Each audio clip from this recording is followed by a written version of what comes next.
What's up?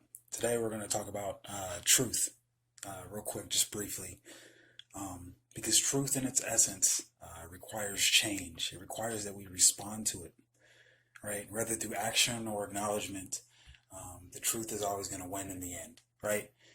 This is why most truths that we know are perverted in some kind of way. Most truths are perverted to avoid the change necessary to cope with that acknowledgement of actual truth. The Advanced Performance Institute completed a study of about 1,000 people that found that more than 1 in 3, more than 1/3, are so reluctant to discover the truth that they actively avoid it. Man's will and reason, given to him by the tree of knowledge, is the only thing separating him from true cohesion with the physical and spiritual worlds, right?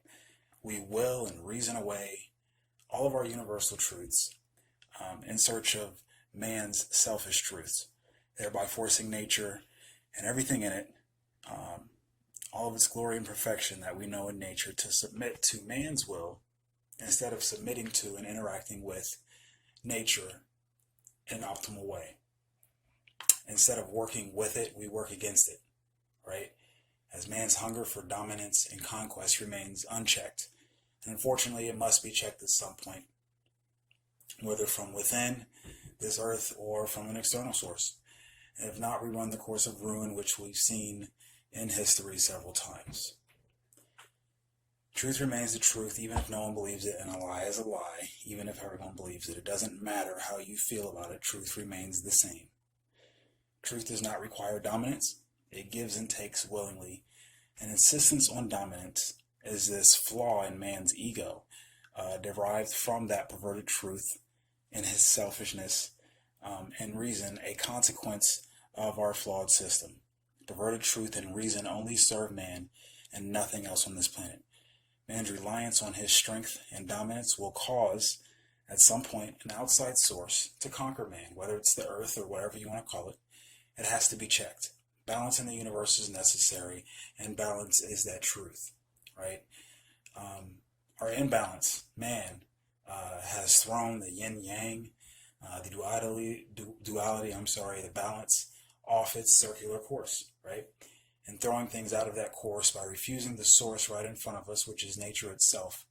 We reason and reason away natural law so that man can continue his dominance instead of servitude. Serving is as simple as helping one in need, right? And anything not stronger than man needs man. So we should be serving instead of trying to dominate. The dominance has pushed our current world into destruction twice already, with the third one clearly at hand, right?